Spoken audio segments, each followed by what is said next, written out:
Conelrad alert. Civil defense information will be broadcast at 6:40. West of the Rockies, you're on the air. Hello. Y2K, how can we prepare? Stop a few of their machines and radios.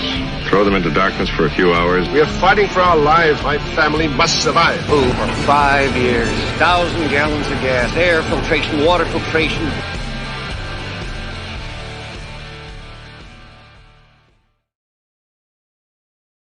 Coming at you from the frozen tundra that is East Central Alberta, Canada, streaming live on YouTube, Facebook, Twitch, Telegram, Rumble, Twitter, and Odyssey. Welcome back to the workshop where we create community, find freedom, promote preparedness, and share success. I am Toolman Tim. This is Mrs Toolman Tim, and today is February 17th, 2023. This is episode 250, I almost said 500. I don't know where 500 came from. 257 of the Workshop podcast. And I see Byron in the comments, and I see Erin from Two Chicks Homestead. She said, "Evening cooks, how are you?" We have had one hell of a day, haven't we? It's been busy. We're running around like idiots, haven't we? Yeah, it's been a busy day. It's been a day. Yeah, I rushed over at 5 o'clock this evening to help tear apart the daycare because we're having flooring laid. This weekend's one of those made up long weekends in Canada called Family Day. So we get 3 days off to get, we're not doing the flooring, are we? Nope. No, it's beautiful. But yeah, it's been a day. It's been a good day though. Beautiful weather, and I've assembled a bunch of furniture for you. And now we're going to sit down, chill out, and talk about The Last of Us episode 5. So yeah, and I completely forgot. And yes, that's right. Yeah, it's okay. I was on messaging. I call you about 45 minutes ago. I'm like, "Hey, what are you up to?" "Oh, yeah, I'm just having fun, chilling, whatever, having 10 or 12 drinks." And then I wish. And then like 40 minutes later, "Where's Mama Bear? She's not here." I message her and I'm like, "What are you doing?" "Oh, I'm just chilling." I'm like, oh, yep, time for the live stream. So here we are. Yeah. I love you, sweetie. Did you get a chance to watch the show a second time or just once? Didn't. That's okay.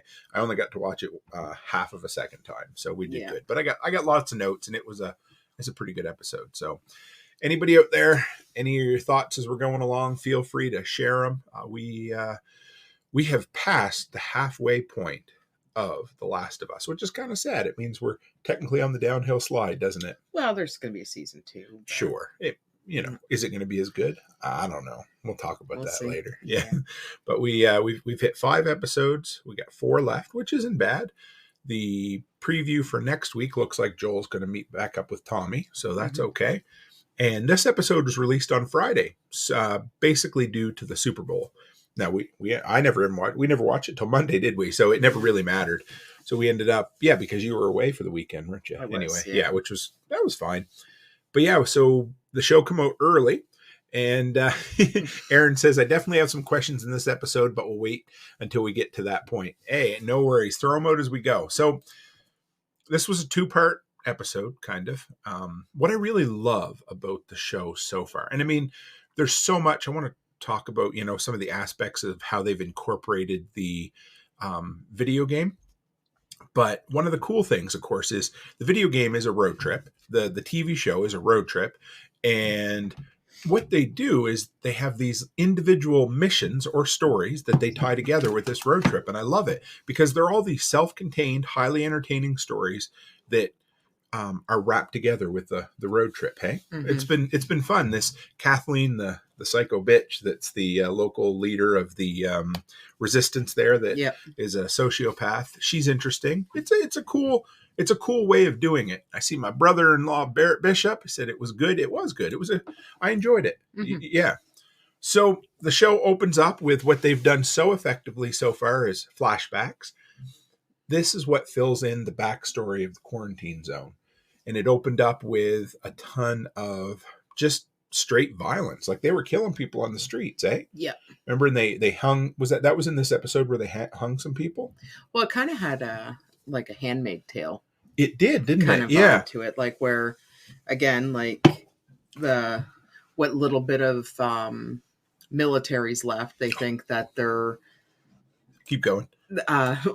Whatever little bit of military's left think that they're God, and that they're justice and executioner all at once, and they think they can run the whole show. And you know what's funny about that is in these stories, the way they tell them, and they're all, I mean, it's a reflection of real life too. But you have these rebels who want to take things over, and always, but they're no better than the people they replace. If anything, they're, all you're doing is, well, everything they do is justified to them that they think that they're the good guys. Sure. But I bet you that, I want to call them Fedra, Hydra, pretty much as bad. I bet you Fedra felt the same way, and that's, I'll bet you, I mean, I don't want to bring Hitler into this, but I'll bet you he thought he was on the right path too. No, and he did. And that's the problem. Like all these people that run these type of things, like that aren't, like they're organized in the beginning, but then as chaos continues, then eventually you see the crumbling of the government. And then there's actually no more, like they're like Big Brother. There's no more of that. So they still have in their brain that they're doing what is right and what is good, but there's nobody there anymore directing them, so they get off a course because then they get taken over by their own hidden agendas and their own paths of what they think is righteous and what isn't, and then all of a sudden you get all these groups and then they all clash. That's basically what it comes down to. Absolutely. And Chris Dixon says there's always someone that wants to be in control, and they'll fight for that control regardless of the outcome. And in these type of situations, though, the ones that always want to be in control are the sociopaths. Absolutely. Because in their brain, they think what they have in their brain is right. And it doesn't matter how wrong it is. They're right. Absolutely. And then, of course, then they find all the basic degenerates to follow them because they don't have anybody, they don't have anything. And then all of a sudden you get the degenerates that, hey, I'll follow you, give me a sandwich.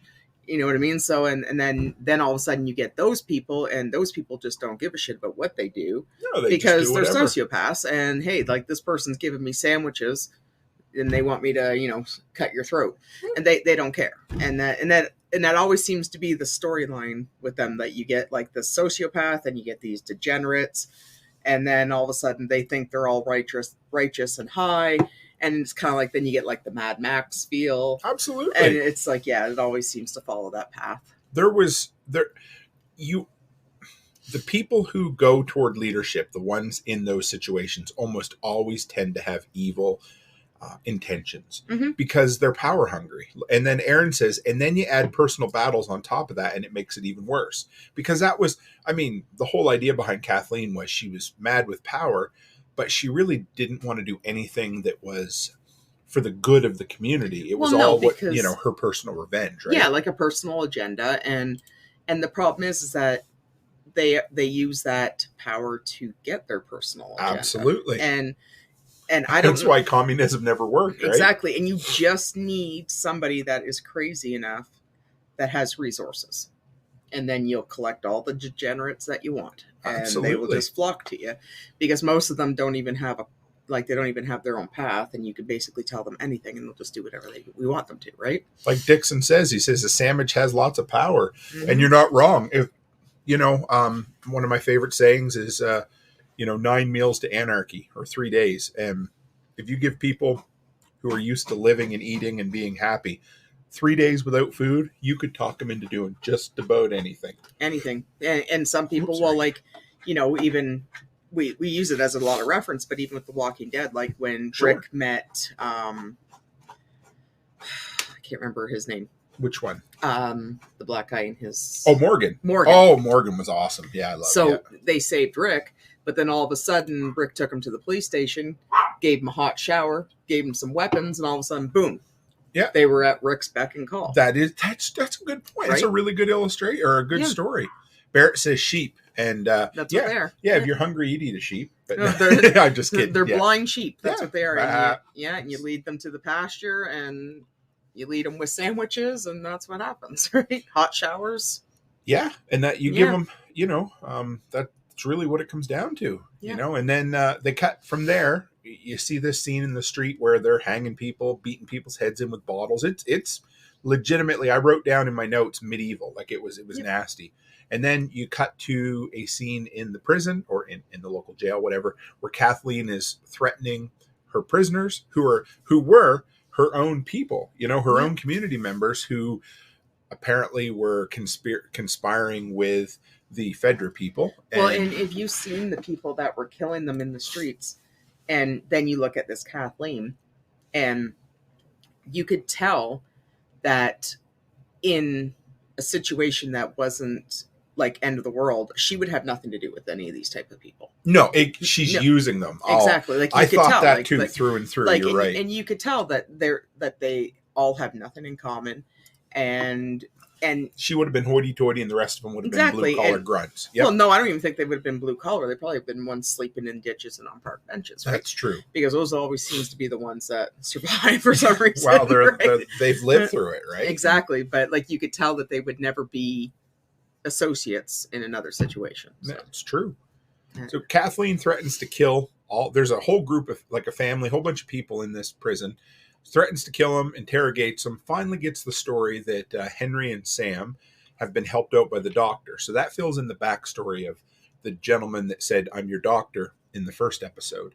But the cool thing was, or what I thought there was some more time between that, but it all happened quick.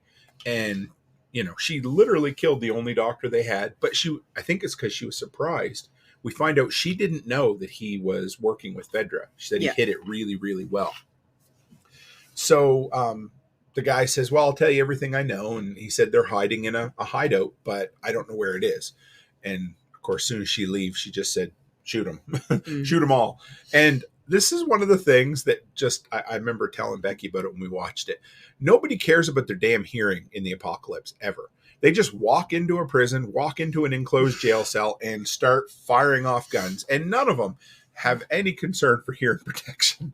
And they talk about Joel having bad hearing, but legit, I mean, it wouldn't take much to put a couple of cotton balls in your ears to help, Well, they said it's his left side because that's the side he shoots from all the time. Right. And it was the side he was sleeping on that he didn't hear it either, right?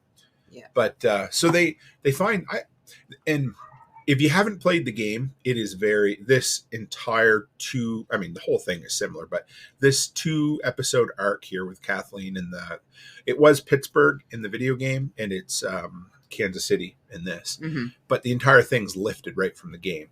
And the hideout where the boys are, Henry and Sam, with all the paintings and things he does, the drawings, those are there. But what I like about it, he goes in, the doctor says, well, let's take stock of what we have. And I had to do a little math here, but he said they had 11 days worth of food. And on their final day, they had a single can of Puritan beef stew. And I looked it up, and it was like 450 calories in the entire can. So if they're counting a can per day, you ain't going to survive very long. No. Man, oh man. Yeah. Dixon says that's why Morgan has tinnitus in the Going Home series. So yeah, constant ringing of the ears. And I know if you're in a firefight, you're not going to have time to think about that. But it's just one of them little things. Because if you're ever in an enclosed space, or even possibly shooting out of a vehicle, not that I've ever done that before, but if you ever have, that things ring like nobody's business. So, plug your ears, right? But so they have 11 days, fast forward 10 days. And that's when we kind of bring the story back together. And it shows that the boys are watching Joel and Ellie. They crash, they have the firefight, and they sneak up the stairs. And somehow they managed, I guess they shuffled through that glass, didn't they? What did they do there? I think they were watching them right from the beginning. They seen them putting it down. Right? Yeah, but that was good. They, I liked how it went. And then you end up finding out that when they woke up, when Henry was pointing his gun at Joel, that it was unloaded. He didn't have any bullets, which... If you go back earlier in the episode, when he's talking to the doctor, he says we have no bullets, but you don't clue in. I love how they told this story. They basically told the same story twice from 2 different point of views. It was a lot of, I like that, So there was a really good exchange where Henry's talking to Joel, and he's like, listen, I don't want to kill you. He said, can we just be friends? And everything, Joel's like, sure, yeah. And he's like, I don't believe you. And Ellie's like, it's okay. He always has an asshole voice. Yeah. That was such a great line. I love it. Because he does. He just sounds like an asshole. I don't get it, And he can't be nice. Well, because he's a 56-year-old man. And who just climbed 36 steps or sets of stairs. Yeah, and he's tired, and he's old, and he got basically conned into this, and he doesn't want nothing to do with it. He's got a goddamn 14-year-old girl who won't shut the hell up. She's every minute. What are we doing? What are we going to do? Exactly. And it's not her fault necessarily. I can't blame him, right? Yeah. It was. I love that the exchange with Ellie and Joel though, because it's true. He does. He's just an old grump ass. Yeah, he's just a grump, and he's had enough. Right? He's like, 56. He has the right to have an asshole voice if he wants to. And Chris Dixon says, and she's so 14 years old. Mm-hmm. Well, what I like about the entire series so far is, Ellie is a bad. So in the video game, you really follow Ellie going from being almost useless to becoming a badass, Mm-hmm. Whereas in here, she kind of shows up with that badassery with her. Yeah. But there's all kinds of times where you're reminded that, geez, she's still a kid, right? Oh, I know. Yeah, go ahead, baby. No, it's like she is 14, and like the more you watch it, it's like we've got almost 13-year-old girls, and you watch the show, and like even today, Charlotte was in the office, and Amy said something to her, and she rolled her eyes, and Amy goes, "You know what? I'm going to roll those eyes into the back of your head," right? It's just like the constant eye rolling, and just like all that constant, like the snarkiness and the... Because they're 14 and they think they know what the whole fucking world's all about, right? Oh, yes, yeah.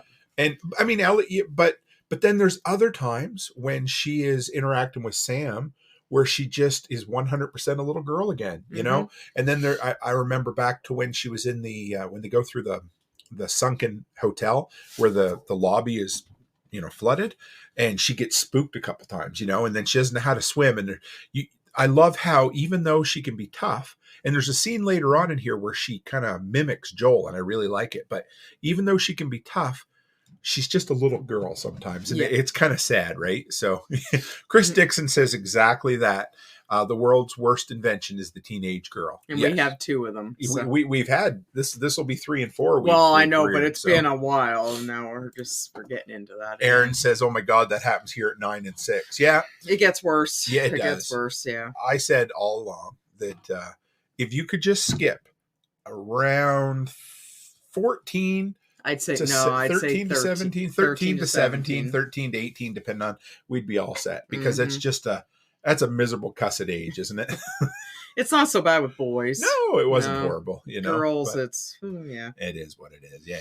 So, from there, you cut back to Perry and Kathleen. Perry's her number one guy.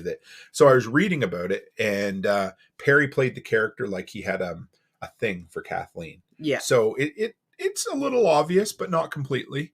But they're talking, and he's like, you know what? We really don't need to waste all this manpower trying to find these kids. We can, we have the entire town cordoned off. They will show up. And of course, she kind of belittles him and makes him feel like a bag of shit. Like, so is this not your priority, Perry? Because if it isn't, I can find somebody who can, and she's just a cunt, isn't she? Well, just she has a personal agenda. Sure, she does. And she's using all their resources up, which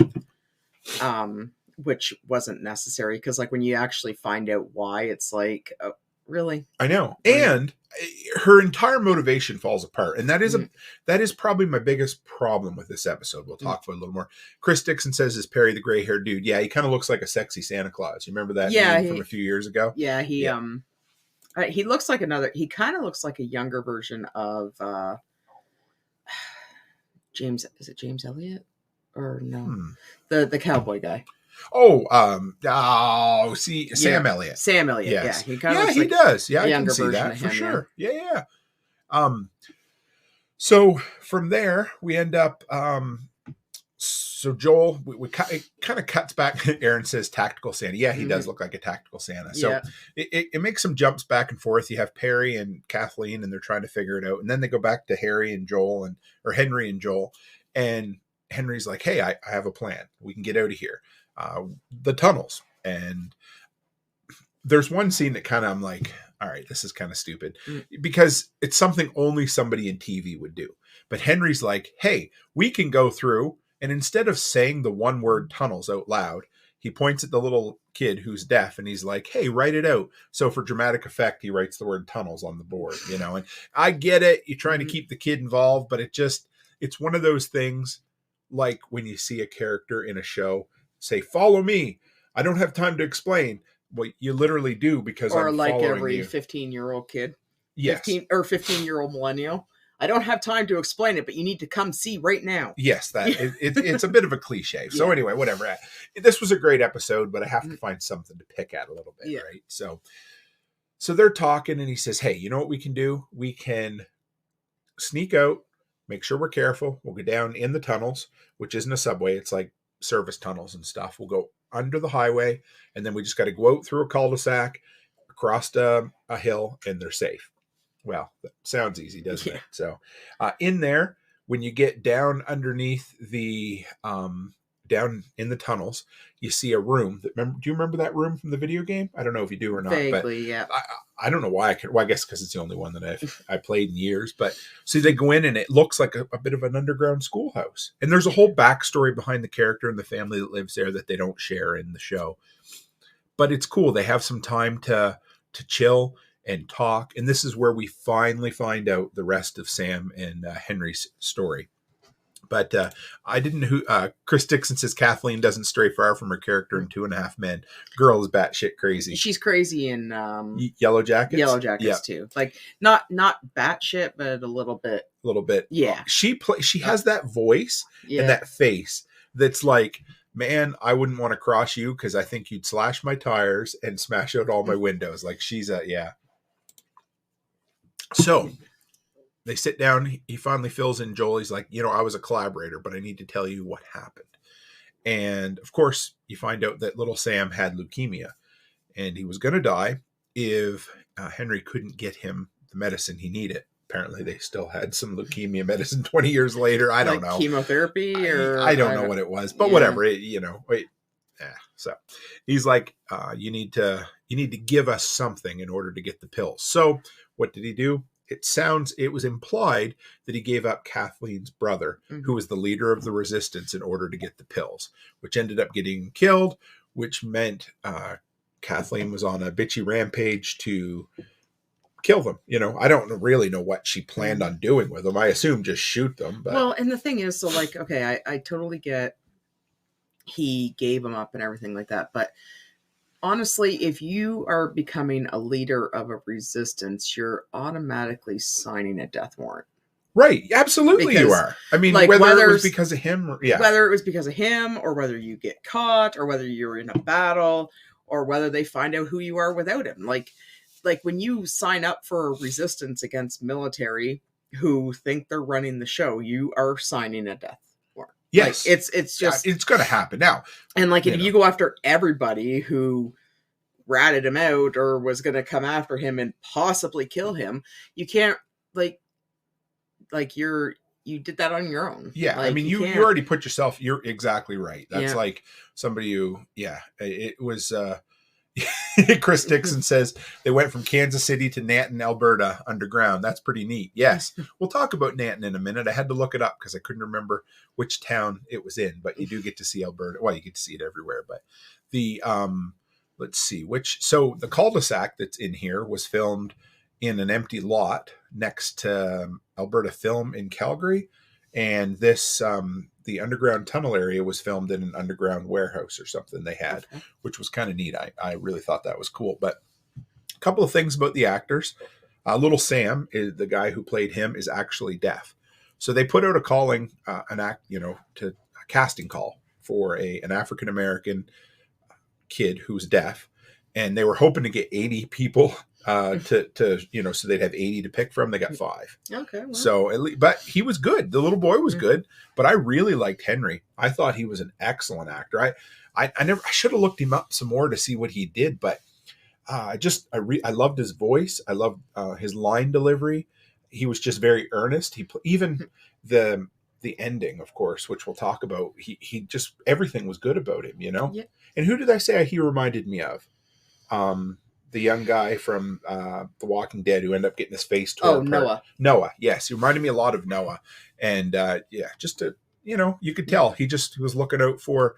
And do they ever say if Henry and Sam are brothers? I think they are. They are? Okay. Yeah. I couldn't remember if they actually, if it was just implied or if it was said, but no, I think they are. It was. Okay. Yeah. And then one more kind of neat little aside was that Sam in the video game wasn't actually deaf. Okay. So they added that just because I was reading about when the two writers got together for the show, they were worried that the relationship between Henry and Sam would be too similar to Joel and Ellie, and they didn't want to kind of take away from that. So they added something to it. And then, of course, the original creator of The Last of Us is like, man, I should have done that to begin with. So I like the little changes. So Aaron said he did say it was his younger brother. So that makes sense.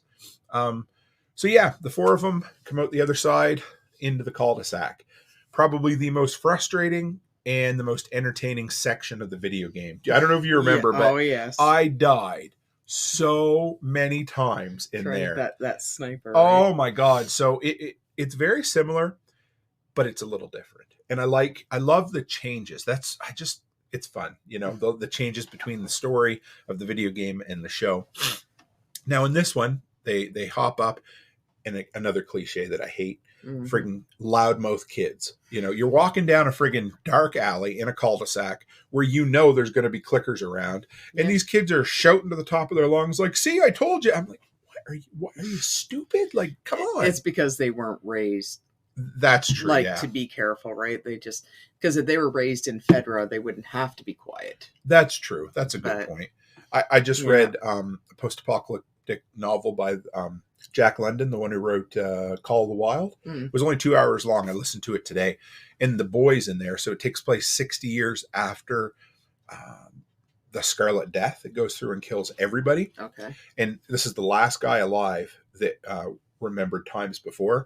And he's taking his two grandkids for a walk. And his grandkids are basically feral at this point. They remind me of like Mowgli from the Jungle Book, you know? Okay. And that's what it, reminds me of is they don't know any of the social norms anymore, right? And that's the same thing when you're brought up in a different world. So Kathleen or Aaron wants to know, was the sniper part of Kathleen's crew that just sat there forever until they showed up? Well, I think Kathleen, they have certain areas where she knows they can get out. And I think she had snipers set up in all the area because they were communicating with each other. Right. So, because Perry said we have the entire city cordoned off, right? Yeah. So they had these people, they sent them out there and just said, hey, keep an eye out. And the dude, I don't even know if I don't think he was he might have been part of the rebellion, but he was working for him, but he was old as friggin' dirt. He couldn't see. Yeah. Now, in the video game, it's a bunch of Fedra guys, and it's a Fedra sniper who can shoot really, really well. And you have to, Barrett says not much of a sniper. No, this dude was old as friggin', old as balls. Yeah. But in the video game, you spend an inordinate amount of time kind of circumnavigating the cul-de-sac. You go through house to house to house. You kill clickers, you kill Fedra. And I think there was 2 snipers, I believe. I think so. You had to take both of them. Yeah, out. And there's soldiers it's very frustrating. So, of course, they shortened this up, but it was fun because, again, poor Joel. Mm-hmm. He always does what Joel has to do. He goes into the room. He sneaks up on the old man, who's probably deaf, too. That was the thing. I'm like, the poor guy. The guy didn't hear him come in at all. No, he's just shooting away, doing his thing. And, But, again, he was in a room shooting, so his hearing's probably all messed up. That's a good point, too, yeah. And so I was reading a couple of articles about this, and they basically, they wrote this character. The reason the guy pulled his gun on Joel was because he figured if he didn't try, Kathleen would have killed him anyway. Mm-hmm. So, but yes, he was definitely with Kathleen, whether he was part of the group or they just kind of hired him to look out. He was a lookout, and they just, Joel shot him again. And again, less is more in the show. And I really liked how they pulled away and you see Ellie's reaction to the gunshot instead of watching Joel, because you kind of wonder, for a minute she thinks, was it Joel or was it? Yeah.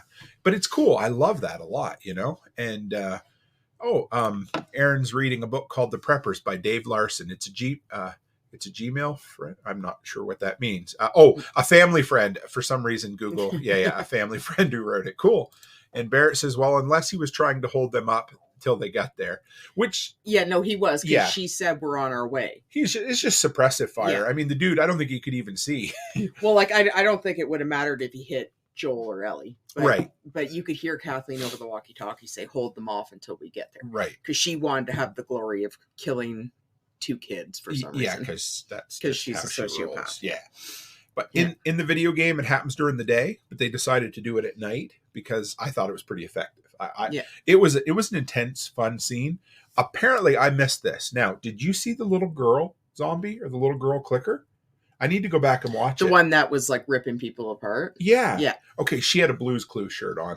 I didn't notice the shirt. Yeah, I was like, she wasn't in the video game either, but Okay. they added her.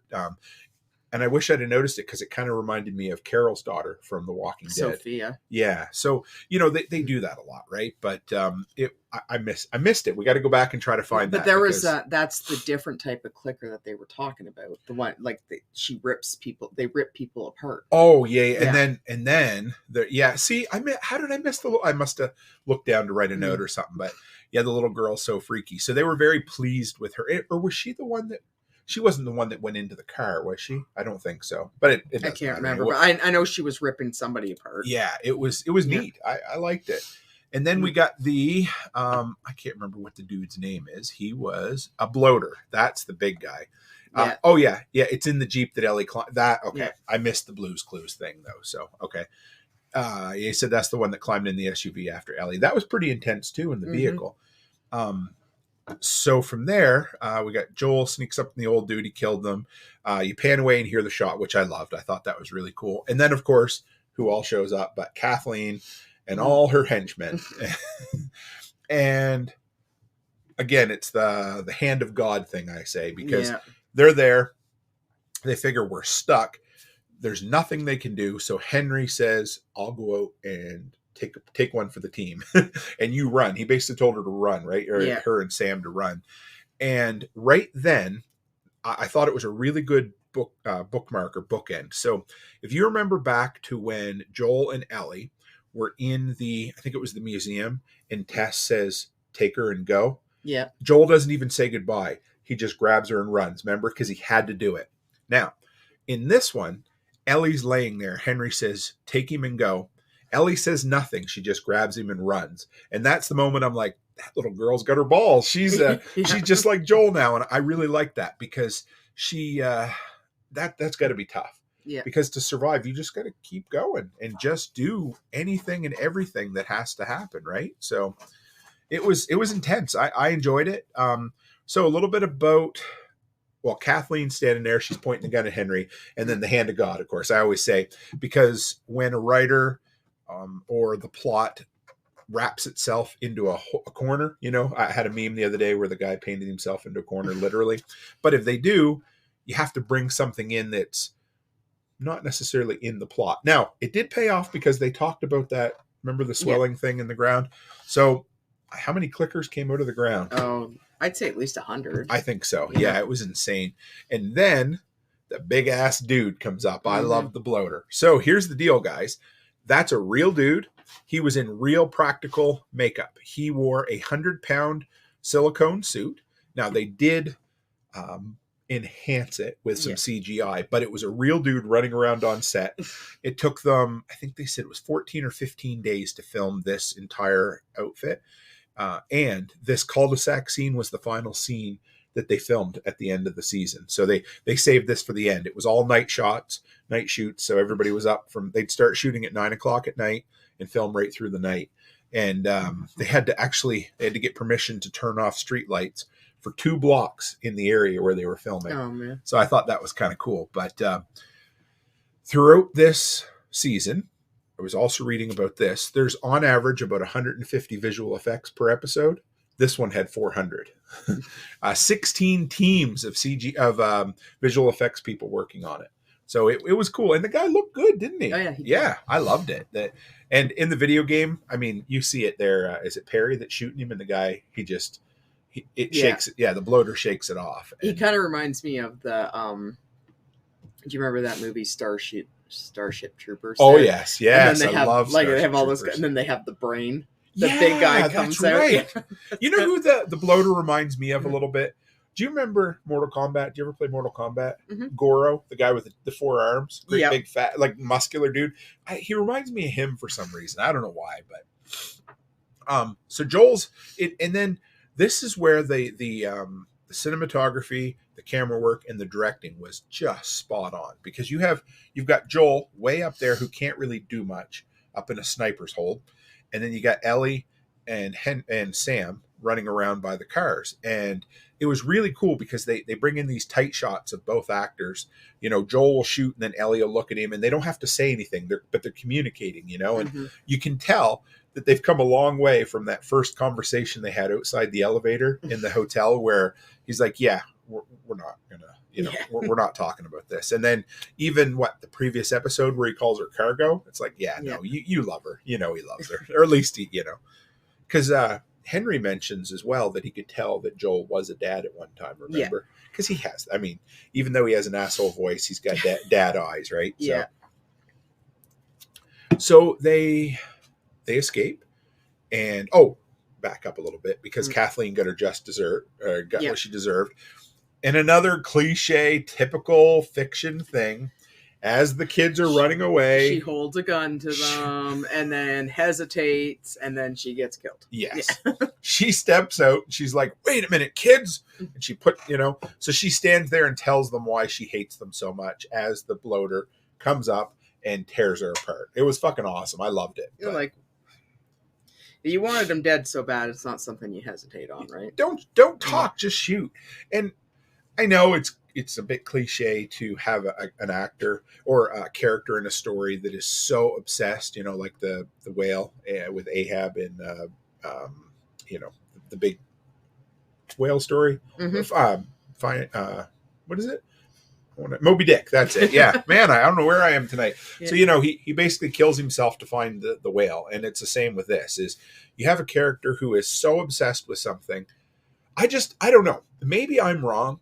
Maybe I'm just not that guy, but I can't see that kind of like fictional cliche happening in real life. Do you think, or is it? No, because like, if you honestly, like, as much as you don't want anybody to die or anything, but like, if you've wasted all those resources to the point, and if I had a gun, I would have just started shooting and running towards them. Sure. Yeah. Because like, you have to end your, like, at least get your mission done that you wanted to do before you get tore apart. But it just creates the extra drama and everything. It's true. Yeah. I mean, lots of things they do in TV that you wouldn't do in real life. But I just think that personal survival to me would be way more important than trying to kill 2 little kids. Well, and that's the case where you go back, like, I wouldn't even have wasted. That's where Perry made sense. Mean, like, why would you waste the resources and the bullets and the men and everything on that? Like, when you think about it, the entire QZ, all her men, her mission, all of that was lost simply because of that stupid obsession. Well, with yeah, one and like, boy. And they're driving their vehicles around. So look at the gas you're wasting, and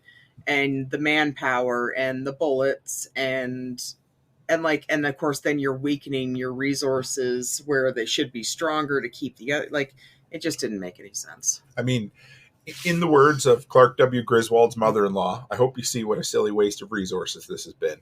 Because that's exactly what it was, right? Yep. But so from there, they hold up into a hotel, or motel, actually. But anyway, before that, Chris says, you got to get a monologuing if you want to live, right? Every time, right? So they're in a little motel. They're sitting there, they're having a chat, and Ellie and Sam have a room to themselves. And they're working through a comic book and talking about it. Or they're talking about their favorite comic book character, which plays a big part in the video game as well, which is kind of cool. And of course, he's like, you know, do you think you stay the same if you change? You know, are you still in there? And then he shows her, it was his ankle, wasn't it? His shin. His shin, that's it. Yeah, so he's bit.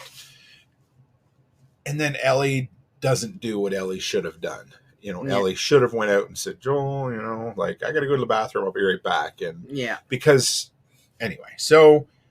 Well, that's where the whole her being a kid again that's comes true, into play. Yeah. Because remember when she takes her blood and she puts it on Sam's cut.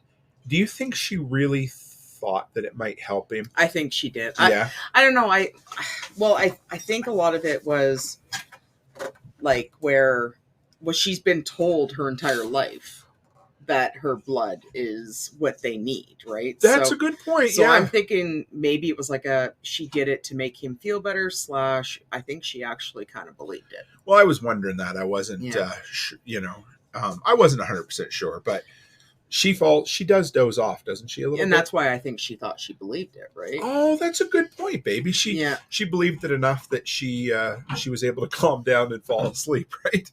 We have a dog who's literally trying to Maisie, little 5-pound Maisie's trying to chew through the door. Only because I'm in here. Yeah, she don't care if I'm in here. But Aaron says, so wouldn't it be at least wouldn't the blood at least affect her, even though she does have whatever healing?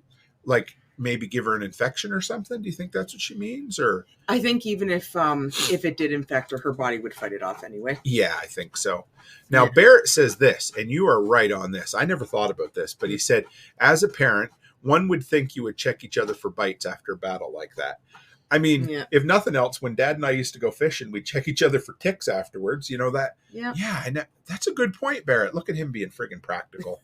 But you're right. Like, they just like, yeah, hey, kids, go play. Yeah. You know, I know you could turn into a zombie and try to kill us all, but ain't nothing more. Go read your comics. I don't have 10, get out of my face. I don't have 10 seconds to look at your ankles. Well, especially when they were like attacked by clickers too, right? So, and then again, I guess Henry was in denial a lot. Through the whole story, but so Ellie wakes up. She's sitting on the edge of her seat, and I thought this was a neat little nod. I read this from the director, Sam, when he fell asleep. Or when he turned, he turned to face the window so that he wouldn't be looking at her. So it would give her a chance to sneak up on him, because, again, it's hearing, right? And he is deaf. So, yeah. Oh, right. Yeah. So it was cool. I thought that was neat, but of course, because they're kids, everybody almost died anyway, right? And Aaron says she's got the veins from the other ones, and I just expected her to at least have something on her hand. Like, I'm not sure I completely understand. Did you catch that, or do you know? She's got the veins from the other ones, and I just expected her to at least have something on her hand. Like, from the second bite she got, maybe. Mm-hmm. Yeah, I think that. But yeah, I don't know. It even, at least I've never gone through the second video game, but it really doesn't tell much of the story. You would think that, like, though, with him having contact with her blood, that her blood would have the cells to fight off that bite. Well, that's what I was thinking. Yeah. I think maybe honestly it's just for her. I think so too. Yeah. Because, I mean, not to spoil it, but I mean, they spend the whole season trying to catch up. Aaron says she can't get it over. Don't worry, Aaron. It's been a long week for us too. We appreciate it. But they spend the whole video game trying to find somewhere, like, to take her, and they never find even an active facility that could research her. So it's not, I don't know. I think you're right. I think she's just the oddball that happens to be immune. Well, and they don't know what's making her immune. Like, it could be something as simple as she has, I don't know, AB negative blood where everybody else is O positive, or like it could be, maybe she has some sort of birth defect, or maybe she has an autoimmune disease that can fight it off. Like they never actually, like, you don't know, like it could just be something that she was just lucky to get too. Right. And they don't even have facilities, or, how are they? I know they're trying, they are, but that's why I'm saying, like, maybe she's just lucky enough that she has certain cells in her blood that helps her. But it won't help anybody else, because even if you were to take the blood cells out of her, it'd be like a bone marrow transplant. Right. Like, you can't take, or a blood transfusion. You can't take. You can actually kill somebody with the wrong blood. You can't take AB negative blood and put it into an O positive person.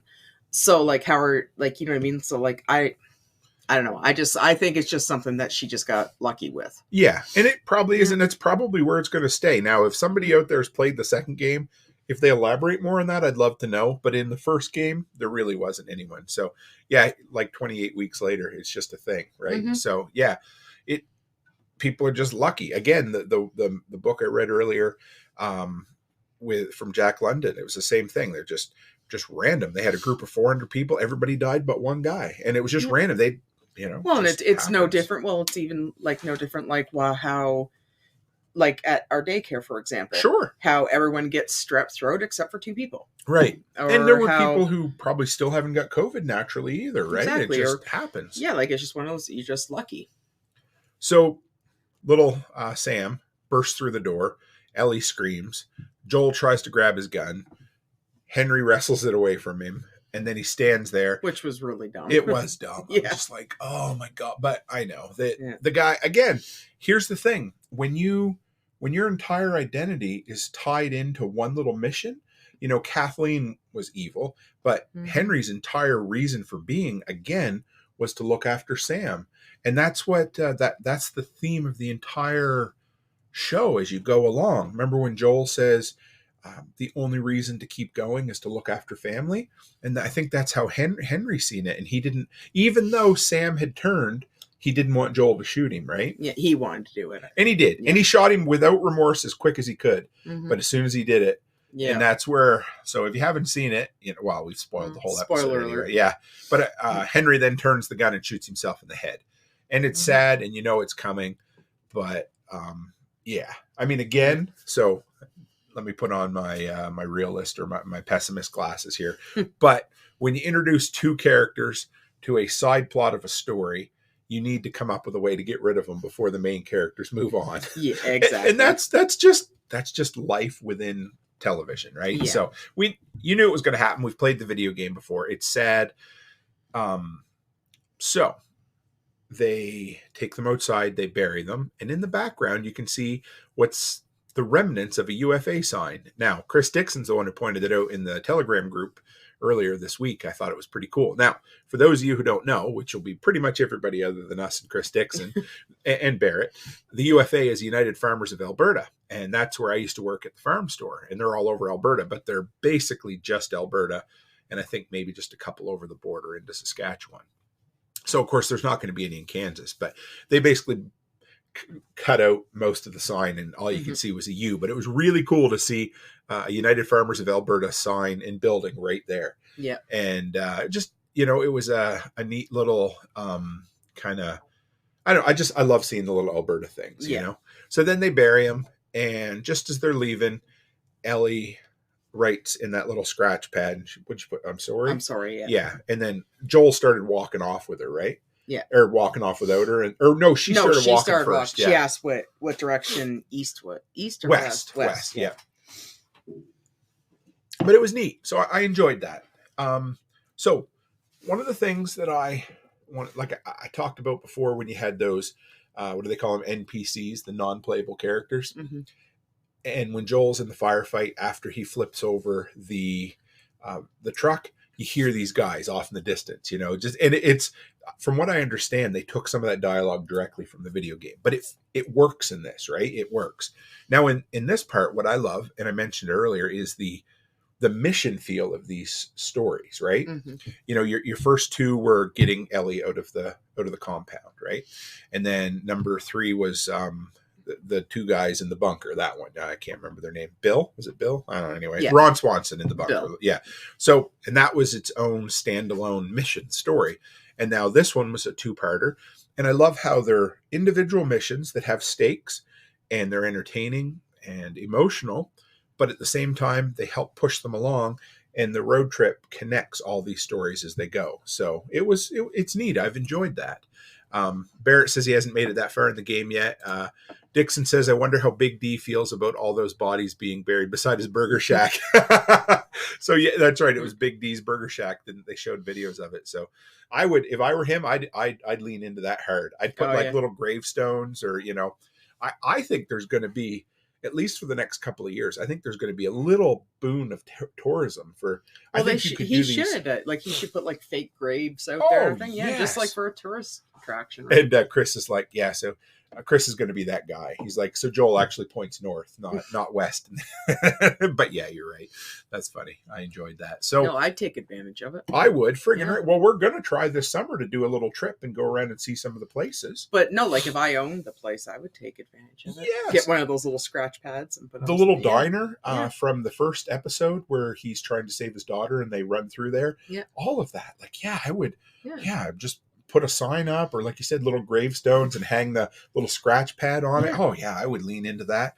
I'd probably like stop here for the Last of Us burgers or something. I would just lean into it. It'd be fun, right? But so this episode had a 93 on Rotten Tomatoes, which has been kind of around where it needs to be. Yep. And I always have to have fun by looking up the negative reviews. But there were 30 reviews with 2 negatives this time.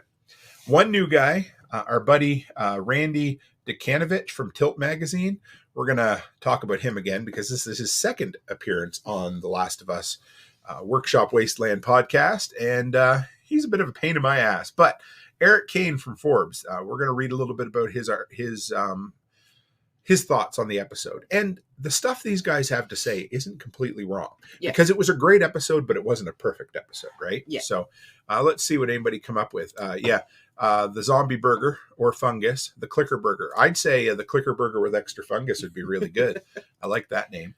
So Eric Kane says, even in the games, I didn't like the bloaters. They felt like the most out of place of all the infected. Like something you'd add to a game just to make enemies more varied. In the show, the bloater just seemed super goofy to me. What do you think? I liked him, but he was really well done and everything like that. But it is kind of true. Like, yeah, because in a video game, you got to add something. Yeah, but different. in a video game, well, it's kind of like when you play Mario, right? And you're like, it's a red turtle with wings. Yeah, but you have then you have to beat Bauer, but then you got to beat Super Bauer. Bowser. Remember? Bowser, yeah. But like, That's it's true. like, I get it, like, because like, what, how would he become so big? Like, so what is he like? There's a mythology behind it. I had to look it up. So basically, what the story of the creator is, he said that the fungus attacks strong, in shape people different than anyone else. So basically, bodybuilders and that sort of thing. I know it doesn't make sense to me, but basically what he said was that it supercharged their muscles and caused their bodies to grow. I know, whatever. But I like the dude. It's a little far. So. Oh, no. It was a cool character, but a little far-fetched, I think. Aaron said he did come just out of nowhere as someone who's never played the game. Right. You're not. Yeah. And Chris says it was ridiculous. Okay, good. All right, fine. I'll give you that. Well, and it makes it even more ridiculous that like they're shooting them and the bullets are kind of bouncing off them and everything. Like, and of course that is from the video game. But I know, but it's not a video game. It's a show. Good point. Right? Yes. And I don't know, like it did kind of and I think they did that on Walking Dead? Not Walking Dead, the I Am Legend. Oh. Didn't they have like a bigger guy? I think so. I'm not. I can't. The bald guy that they took. Right. Yeah. Like he was a little stronger than the rest. Yeah, he was stronger than the rest. It's like, but why? Right. Like, you're right, and I you know what? I can see that. So for me, of course, coming at it from a guy who's played the video game, I enjoyed seeing it, but I could see where maybe it wasn't necessarily needed because it really wasn't. The two co-showrunners actually debated quite a bit about whether they should even include him or not. So because it would have been the thing was, and he's not wrong. The next guy says the bloater had almost no screen time. He shows up, he's there, he tears them apart, and then he lumbers off in the woods like a grizzly he spooked on a trail. Yeah. So yeah. Now this was. This is the part I kind of agree with a little bit here. But so they said a smaller group of bad guys hunting Henry or Sam, maybe even a group of scary white supremacist type, might have been a lot more scary and narratively effective. He said everything to do with Sam and Henry and Ellie and Joel worked great, but everything else felt sloppy and tacked on, like pieces glued together that didn't quite fit. Kathleen and her people felt at once like too much and too little, a lot of extra baggage for a little payoff. Mm-hmm. So I think my biggest complaint with the episode is that Kathleen's stupid. You know what I mean? Like and I don't mean like she's super intelligent, but her character was written dumb. Like she's just a one-trick pony, right? Well, that, and I did find that the episode felt rushed. Oh yeah, it could have been longer. Yeah, it could have been longer, and the way that they rush things, and the way that it just like it was like boom, boom, boom, boom, and all of a sudden the end. Yeah, and it did. Yeah, like I get it. It was kind of sloppy. It like, and they were just kind of like throwing things left, right, and center, and then it kind of had like the whole Mad Max feel where they're all like on the side of the trucks and the buses, and they're hanging out and they're shooting guns and being all crazy. Like, I don't know. Yeah, I know, actually, I know it's a negative review, but I kind of agree with them. Well, I do on it. The thing that bugged me, or the thing that the more I read the reviews and stuff, was Kathleen. She wasn't a well-rounded character who she was a caricature. You know what I mean? Like, and her name's, it's Melanie Linsky, is it not? I think so. Yeah. I'm gonna say and like, yes. I don't mind her, but I find a lot of her roles are like that. She's typecast, you know, and that's fair. I mean, because she has that face and that sound, you know, and that's okay. You know, it happens. But but there was just not a lot of, so Chris Dixon says, but if you look at any vengeful villain, they are a one-trick person. And that's true. Like, it's not a, you know, I mean, they're always... They're never fully fleshed out, right? No. They're like, oh, I just want to steal Rapunzel's youth, or Sleeping Beauty's beauty, or whatever it happens to be. You know, I get their motivation isn't. It's just, I don't know. I think the dude's right that like a little group of vigilantes, or friggin', like he said, white supremacists even would have worked. It didn't need to be there, but it would have. It didn't have to be the entire rebellion, right? Exactly. Yeah.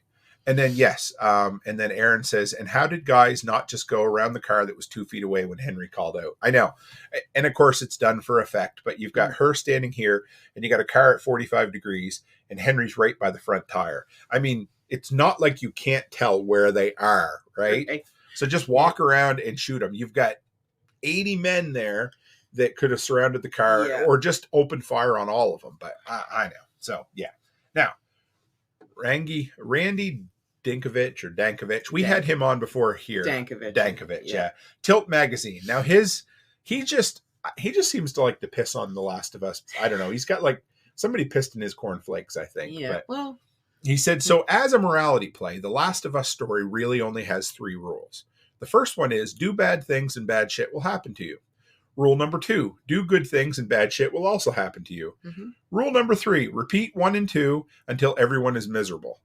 Well, yeah, that is kind of, I mean... I think that was the moral for Walking Dead, too. That's, I mean, I'm sorry if you want a happy ending in a fucking world-ending apocalyptic story. I think that's the moral for pretty much every apocalyptic movie. He better not watch On the Beach. So I talked about that one last night. It's a movie from 1959 where the entire fucking world dies from radiation poisoning. Or The Road. Yeah. The government literally hands out suicide kits to their citizens so that when the radioactive cloud gets there, they can off themselves before they get there. Like, I mean, has he never watched any prestige drama before? Like, there's no happy ending in fucking Breaking Bad.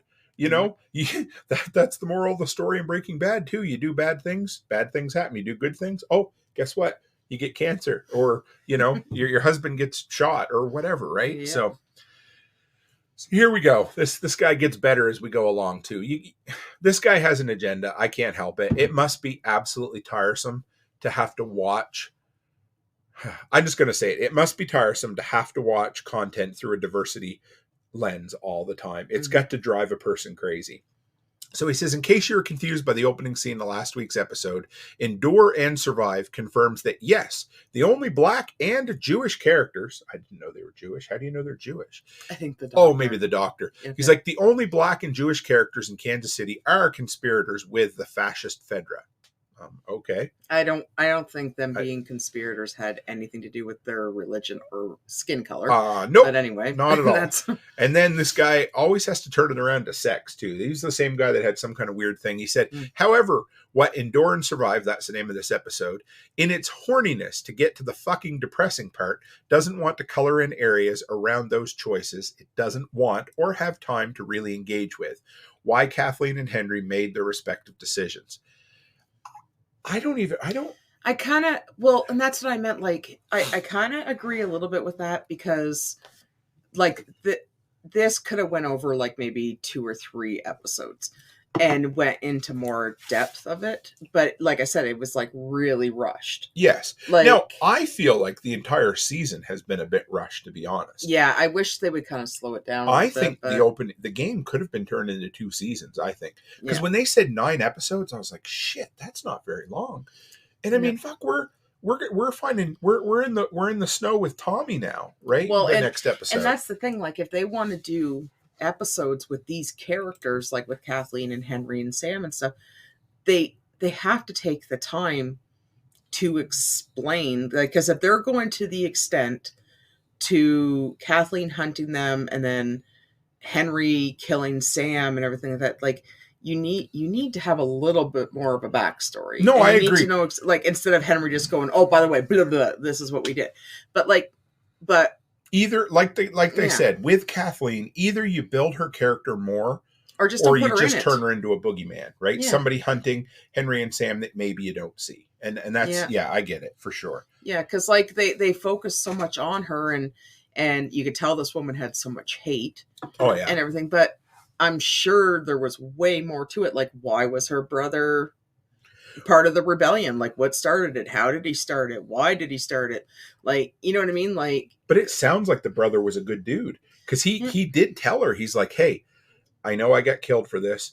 Don't seek revenge. And what does she do? I'm going to seek revenge. But that's the thing. Like, maybe they should have focused. Maybe they should have did more of a backstory. Yes. If they were going to spend this much time on them. I'll give you that. Sure. Yeah. I agree with him there. Even though I don't like him, I agree with him there. This line here drives me crazy, though. And like I said, I agree with the Kathleen part about fully fleshed out characters. I think it's pretty important. But so he says there is no nuance. Nobody gets to be happy because that's what makes a tragic story have meaning, right? And then he says, to which I say no. So if there, that's what a tragedy is. It, Romeo and Juliet. I mean, sure, there's a reason behind it, but maybe it's the Gen X in me talking, but a story can be tragic without having a meaning. Like, and that's what sucks. That's what sucks the life out of you. Like the story, maybe the meaning here is that people really suck and that bad things happen to good people, and maybe it's an apocalyptic movie and nobody's going to be happy because they live in squalor and they live around death and they're hiding and they don't know where they're going to get their next meal and nobody's going to be happy. Like, his final paragraph said, when it is time to make these side stories more engaging, The Last of Us doesn't really know what to do. It's why Kathleen, a wholly new invention for the TV show, feels like such a missed opportunity. I agree with that. I 100% agree with that. And because either you turn her into a four episode arc, you give an entire standalone episode to her finding her brother dead, filling in the whole backstory, or you turn her into a spook that nobody sees and she's just somebody going after these 2 kids. I think they could have did at least 2. I think they could have did at least 2 episodes with a little bit more detail. Like, I agree with that. Like, because it just felt too rushed, and then all of a sudden it's like, oh. And honestly, I think they could have did more with Bill's story too. Oh yeah, I would have loved that. I was happy we got 1 full episode. It was, but I think his could have been 2 or 3 episodes too. Like, they could have elaborated more on it. They could have gone into more detail of how Joel and what was the woman's name? Ellie. Tess.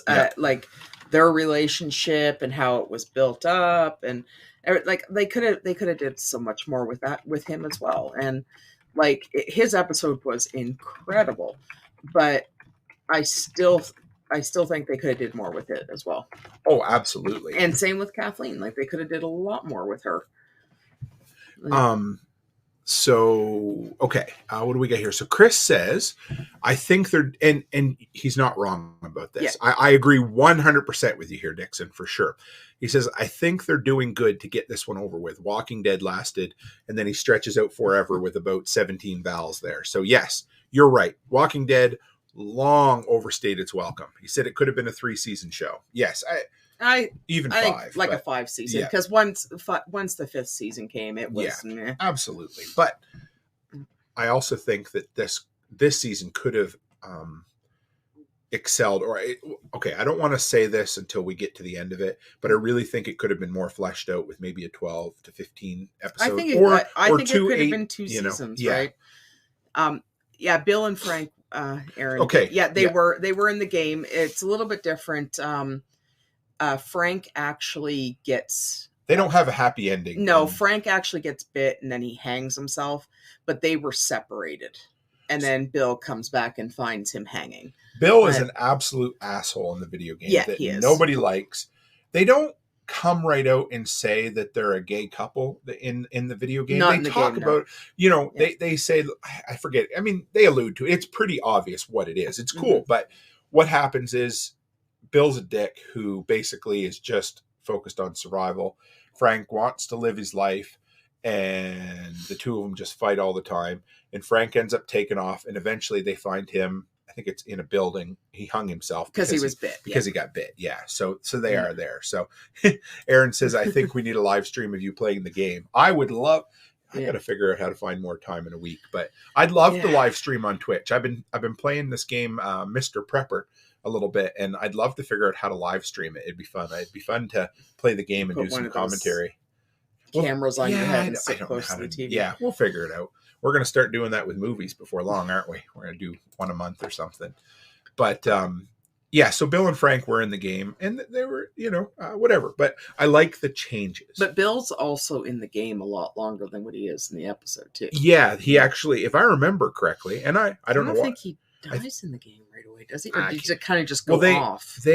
They get together and work for a bit. Like they travel together for a little while, and then but he ends up I'm sure he ends up dying because they end up with his truck. They do have that stupid little S10, the yellowish or whatever. Was it yellow? Or I don't know. Blue. Yeah. Blue and white. Yeah, I'm colorblind some days. But yeah, no, anyway. So yeah, that so Aaron, if you have questions we haven't answered yet, throw them out there.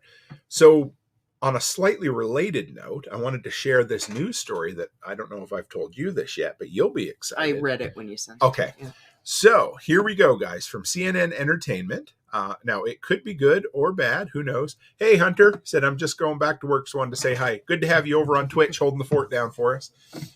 So, ready for this, guys? I Am Legend sequel. That is correct.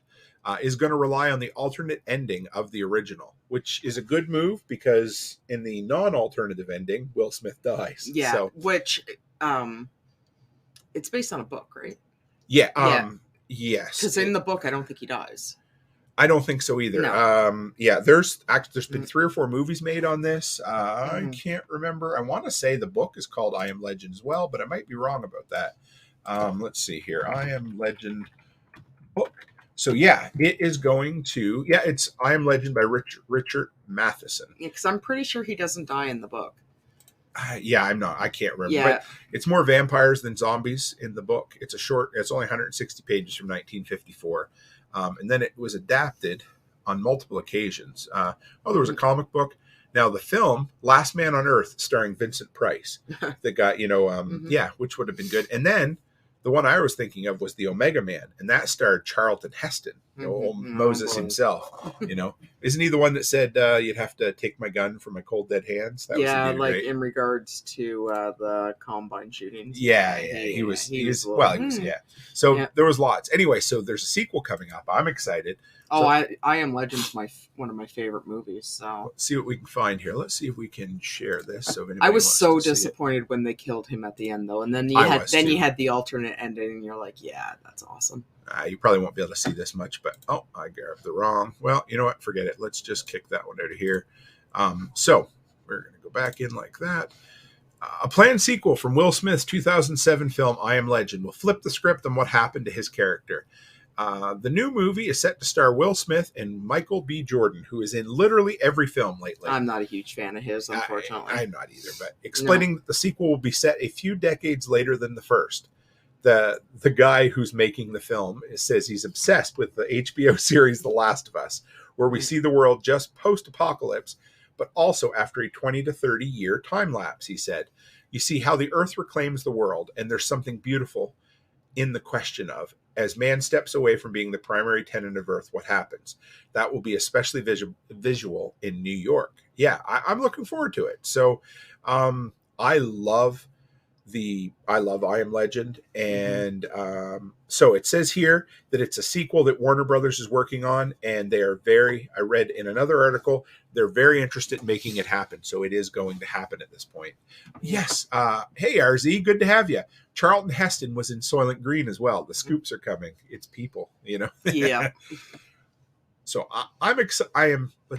I am cautiously optimistic because long gestating sequels or spin-offs or reboots don't always go the way they're planned. Yeah, see, the original movie was based on Richard Matheson's 54 novel. And there's an alternate ending. Yes. Yeah. Which I like the alternate ending much better anyway, because he survives. And so I don't know. We'll see. I'm excited. I always tell the story that was, you found it. I always say that. I always want to take credit for that, but you're the one who found it online. Always taking credit for something. Was it even in theaters yet when we happened to come across a DVD quality copy of it somewhere? It was. It's because somebody released them before the Oscars. Yeah, we used to get those screeners. They were great. They've kind of disappeared now because they cracked down on that. Wow, the Oscar movies have sucked lately. The last 10 years anyway. So. And I still haven't seen Knock at the Cabin yet, but you have. I went and seen it on the weekend. Yeah. Can you give a spoiler-free review so without ruining it for me? Yeah. Talk about it a little bit. Honestly, my sister and I went and seen it, and we seen the preview for it when we went to see what the last one we went and watched. Was it a horror movie? Megan. Yes, that's right. Yeah. So we seen the preview for it, and I was like, again, cautiously optimistic because the last one he did wasn't very good. M. Night Shyamalan has let me down so many times. He's hit or miss. He's been miss a lot lately. Yeah. But and so we went in. And we had a great theater. It was like recliner seats and everything. Oh, and, yeah. And Amy and I were so pumped about it because she loves Shyamalan too. So we went, and honestly, and without being too mean, I wouldn't waste your money. That's a shame. I was so disappointed. Even at the very ending there, don't spoil it. No, I'm not going to say anything. When the credits were rolling, Amy and I looked at each other and we're like, "That was so disappointing." That's a shame because we were so pumped for it, and yeah, and I even took the time. I'm like, "Okay, I'm going to give him a chance. I'm going to watch that old." That was so disappointing, and he has yet to redeem himself at all. Like he kind of reminds me a lot of Quentin Tarantino. Yeah. Remember Tarantino was Pulp Fiction. Well, yeah. Well, no, but he did Pulp Fiction, but then he had those shit time. And then he released Inglourious Bastards, which was an incredible movie. Because if any other director had released Inglourious Bastards, it would be my favorite film of that director. Yeah, but he redeemed himself. Oh yeah, but it's just because I love Pulp Fiction so much. Yeah, but he released Inglourious Bastards, and then it was like, I didn't really Django, like, and it was like, Django. Then it was all crap, and he has yet to redeem himself with me. But I know with M. Night Shyamalan, it has been, he has been a lot of misses lately.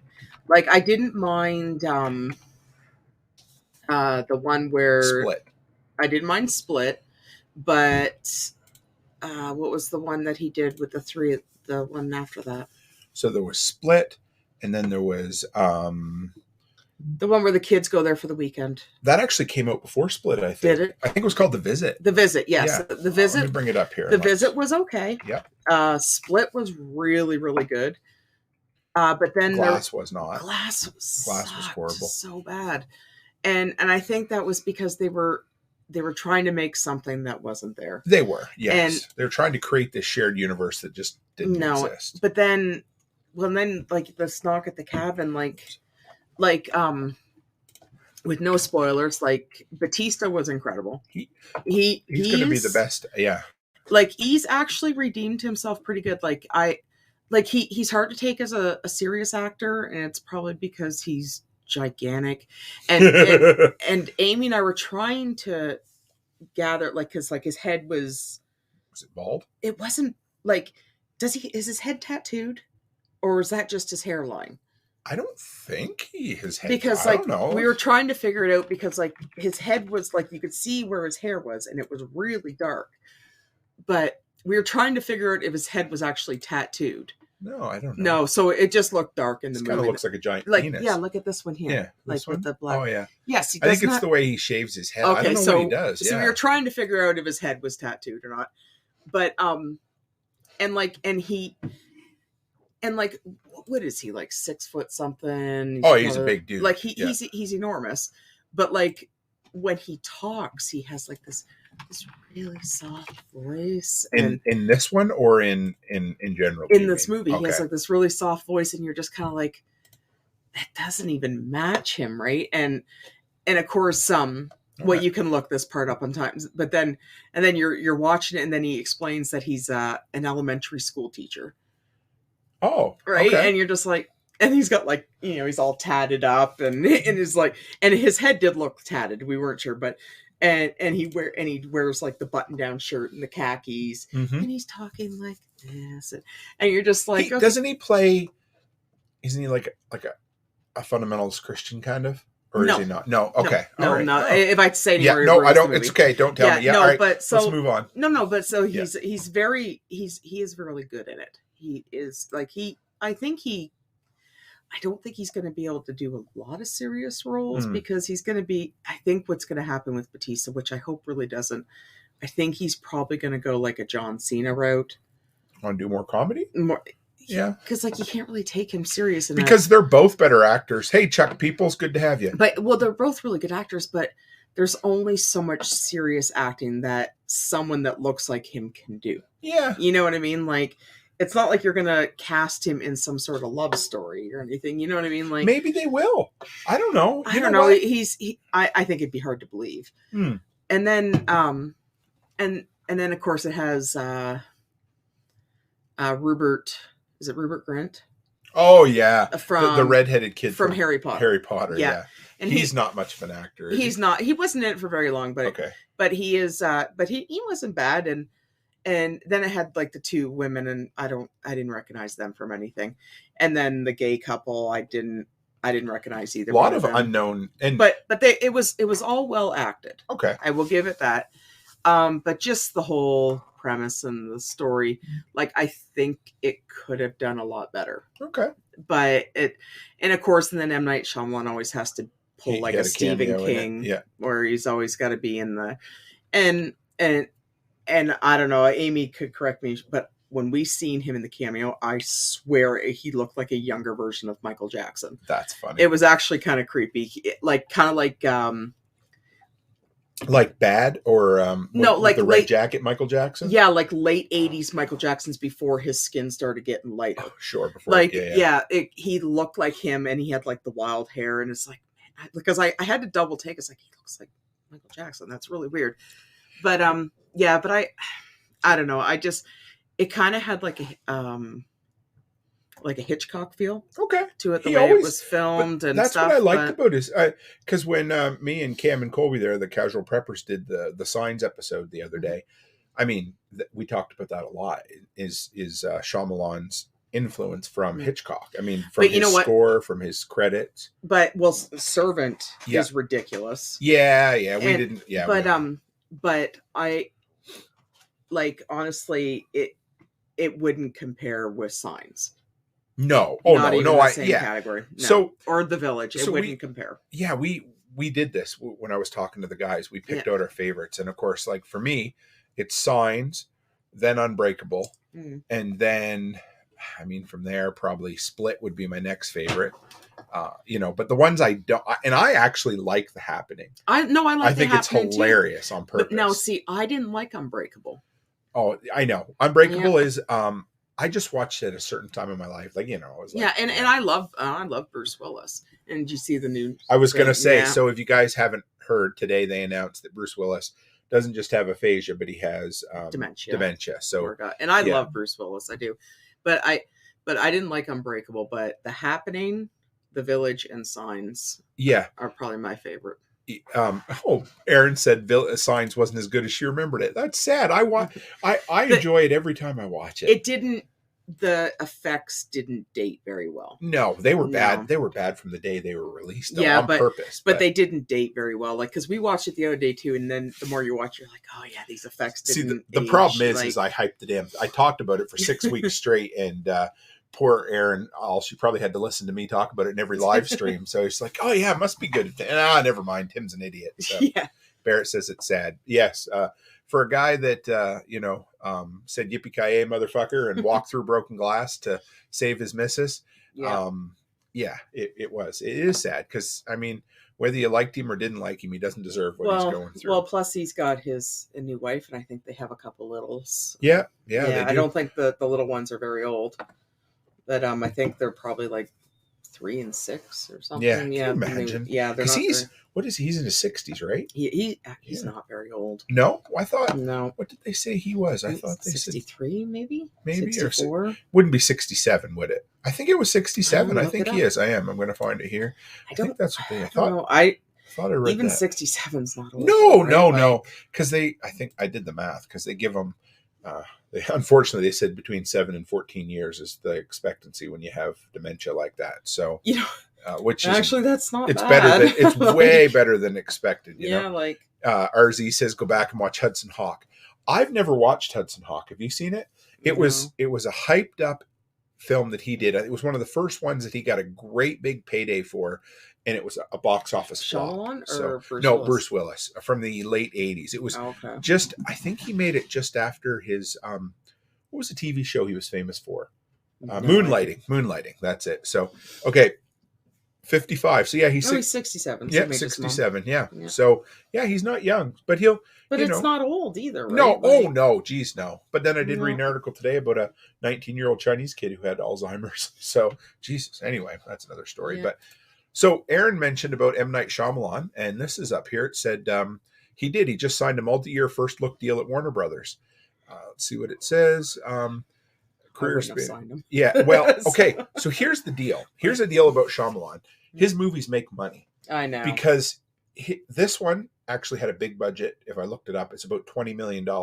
But his movies tend to be in the $8 to $12 million budget range because they're small, self-contained. He writes, he directs. He makes most of the money off them, which is really smart.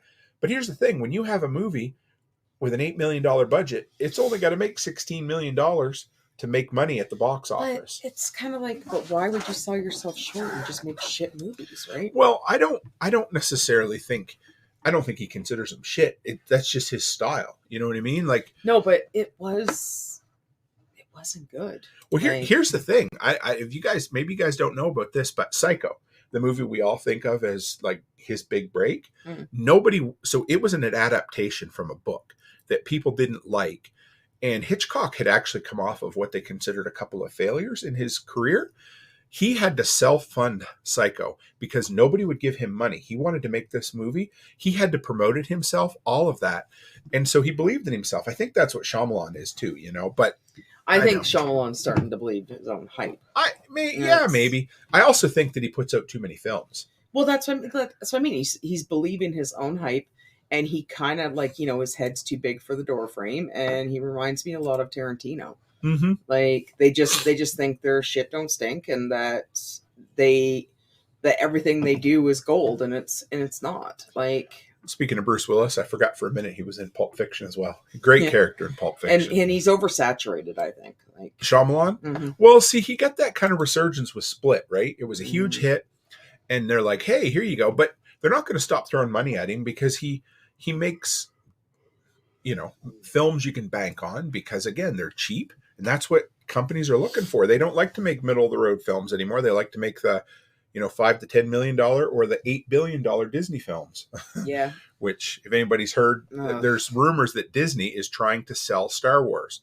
They're in trouble, guys. Disney is hurting right now. Well, maybe because the new Star Wars movies suck. Oh yeah, right? Of course they did. Yeah. Like The Mandalorian is good, but so they're like, well, we have Lucasfilms right now, and we have zapped every life we could out of Star Wars. So what should we do? I know. Let's make another Indiana Jones movie that hasn't been relevant since 1986. And how old with is a 104-year-old Harrison Ford. How old is he? He's going to be almost 80, right? Oh, he is 80. I know. Yeah. Yeah. So I am not a Harrison Ford fan at all. I'm going to put it out there, and anybody can shoot me that wants to. I cannot stand the Indiana Jones movies. I don't like them either. I think they are so goddamn boring. I don't like them either. Like, I watched them when I was a kid, and I think it's because my dad liked them. But honestly, I never liked them. So Aaron says, oh boy, you're going to make me feel old, Aaron. Maybe because they need to make a Toy Story 30. Yeah. Well, I thought you were making a joke about the age of Toy Story, but you're right. Yes, make another Toy Story. But all kidding aside, Toy Story is pretty damn close to being 30 years old, the original one. If you want to feel old, let's just take a look here. I'm going to say 1995 is when the first one came out. Let's see how close. Oh, yeah. So 2 more years, and it's been 30 years. I don't even like Toy Story. Nah, whatever. It was okay. But yes, The Fugitive's okay. I don't know. I think my favorite Harrison Ford movie is probably Air Force One. Get off my plane. I like The Fugitive, but honestly, I didn't watch it for Harrison Ford. I like Tommy Lee Jones. Oh, yes. Yeah, Tommy Lee Jones is good. Tommy Lee Jones was so good in No Country for Old Men. He was. Too. And the thing is, like, I used to watch him when I was a kid. And he's been old since I watched it. My grandmother, you know? I know. And the funny thing is, so when I was like 14, 15, I had like this weird sort of crush on him. And I'm just like, I think it was his voice. Sure. Yeah. He's one of them guys. He's not good looking at all. Well, he did play Two-Face after all. I know, but when you I know I had like this weird crush on him, but I loved him in The Fugitive, and I think it's because I think it was just his voice and stuff, but I didn't watch it for Harrison Ford. I didn't. And what do you call it there? Him and Al Gore were bunkmates or roommates in college. I just found that out. Yeah, so I'm trying to find his age here, but it doesn't show it on IMDb. But look on Wikipedia. Yeah, let's see what we got here. So Tommy Lee Jones. Anybody see the latest pictures from the Joker sequel? So if anybody 1946. So what's that make him? 76. Yeah. So he's not as old as Harrison Ford, but but he's getting up there. But yeah, he is good, and I love Tommy Lee Jones and Will Smith in Men in Black. Mm-hmm. They were so good, at least the first one, but they were good. Yeah. No. I liked him in The Fugitive, but Harrison Ford. I find. Go ahead. You can put your I find Harrison Ford is so. He's not a good actor. No, he's not. Just put it that. Look at that right there. I mean, he's monotone, and he's just like he has no emotion. He kind of reminds me of a male version of Nicole Kidman. Yeah, that's true. Yeah, but I don't know. At least when I was 14, I liked looking at Nicole Kidman. I never liked looking at him. So, but yeah, I don't know. But at least Tommy Lee Jones can act. Harrison Ford has been playing his character from Star Wars for the rest of his life. Well, and that's the thing. Like when he was in the original Star Wars, like even then he couldn't act. They only hired him for his looks. Sure, and that's what I mean. He was tall and he had blonde hair, but I don't know. I just don't think he's a good actor. He never has been. I'm just trying to see if there's anything good he's Tommy Lee Jones has done. Oh, Double Jeopardy with Ashley Judd. He did the voice in Small Soldiers, U.S. Marshals, which was kind of a loose sequel to The Fugitive. Of course, he did Natural Born Killers. I don't know if anybody else out there. He was the eccentric warden. I fucking love Natural Born Killers. That is such a great film. Well, how do you not love Woody Harrelson? Oh, I know. And What's Her Face is okay. You know what's crazy is that. So, okay, well, let's go in here. So same with Harrison Ford. Like he's in that 1923, right? And I don't know if anybody has watched Yellowstone, which I'm a huge fan of Yellowstone. But we watched 1883.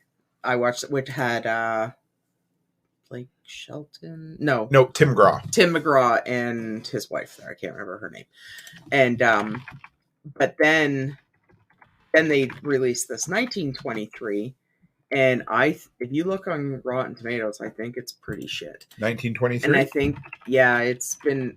Didn't know that. It's really boring. Is it? Yeah, like okay. Well, it's got it's got a 90 on Rotten Tomatoes, but the audience score is only 73. Yeah, so. I think it's going to get better. I think it is, but Helen Mirren is Helen Mirren either. Well, Helen Mirren is British, right? And she's playing off some sort of Irish accent. Okay, and Harrison Ford, who can't do an accent to save his life. That's true. So they're supposed to be coming over, but why is she Irish and he's not? So and, here's the thing. like, Even the promotional photo looks awkward as shit. Like, they don't look in love. She looks like she's off, like, looking at a new car. Well, how old's and he's Helen like, Mirren? She's gonna be 82, right? Yeah, I think she is. Like, it just doesn't. I don't know. It doesn't do it for me. No, actually, from what I've read, a lot of reviews on it, it's not very, not great. Like, it's boring, and I'm still gonna watch it because I'm committed. But so far, I haven't been too impressed with it. 1883 was really good. Yeah, well, it's got Sam Elliott in it too, right? So. Yeah, but I don't know. This 1923 doesn't. It's not as good as that one. I just wanted to mention Natural Born Killers. 5 years between Christmas Vacation and Natural Born Killers, and Juliette Lewis goes from being the Griswold's little girl to being the sidekick to a serial killer, or a serial killer herself, and she did well. I mean, she's not the greatest actress, but she's perfect in that role. Actually, she hasn't done a lot, but I think she's in that Yellow Jackets now, and she looks. Christina awful. Ricci's in that too, and they all. Yeah, but Christina Ricci at least she she carries herself better. But Juliette Lewis looks like honestly like a junkie that just she does. I know, and part of that's she just doesn't look good. No, she doesn't. She hasn't aged very well. Well, Mrs. Cook, do you want to wind this episode down? Sure. We've been 90 minutes. It's been good. We give them an hour of Last of Us, and then we a half hour of freestyling on movie stuff. And it's been a long day. I know. I can tell you're beat. I'm beat too. So we're gonna get up and do some painting tomorrow. Eventually, maybe by noon or something. Whatever. It's Don't been worry a long about day. it. So, guys, this has been fun. I know I've mentioned it, but this Friday thing is going to spin into its, well, I don't even know how to put it, but it's still always going to be Friday. It's always going to be part of the Workshop podcast, but it's also going to be its own feed eventually. I've been working on getting the YouTube channel up and running. It's going to be called the Workshop Wasteland, where we talk about popular culture, post-apocalyptic fiction, stuff like that. And as things go on, too, I'll have Fridays off. Yes. So, and we're gonna start doing maybe not watch parties, but you and I are going to watch some really shitty movies, and then we're going to talk about them. It's going to be fun. And I also, for those are not shitty like that one you made me watch. You just made me watch that shitty one the other night. Oh, All My Friends Hate Me. That wasn't too bad, but yes, it was your idea to watch Skinamarink, which I was like, you're not going to like this, honey. No, you're not going to like it. 10 minutes in. I don't even know if you made it 10 minutes in. Well, and then you made me watch that stupid clown movie. Oh, I liked that one. The Terrifier 2, that was okay. I mean, it had good practical effects, but anyway. So his famous words, I read about this one.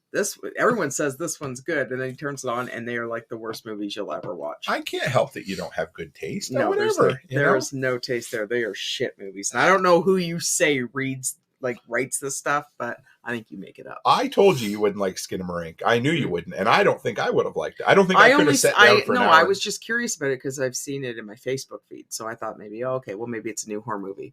But your line is, I read about this one. This one's supposed to be really good. And I'm usually not wrong. So you're always wrong, and they're always shit. Here we go. Always busting my balls. Always shit. All right, guys, I'm going to shut her up now. So no, it's true. So we will. I will be back tomorrow evening. I've got an episode on the prepping lessons we've learned in the last 18 months. It's going to be fun. And then Sunday, do not forget, I've got it plastered all over social. It's the 4-hour second ever edition of the Workshop Radio. We're doing 4 hours from 3 till 7. We got 11 different content creators because I couldn't fit it all in one time. We got Jack Spirko, John Willis, Paul Wheaton, and a whole bunch more. It's going to be fun. We're going to live host. Nicole and I are going to do live segments in between each. Oh, there go the dogs. We're going to do live segments. So make sure you tune in. At least turn it on, leave it on in the background, and get shit done while we do the Workshop Radio thing. I'm looking forward to it. So, as always, stay happy, stay healthy, and have a great week. You're not going to win, Toolman. I know.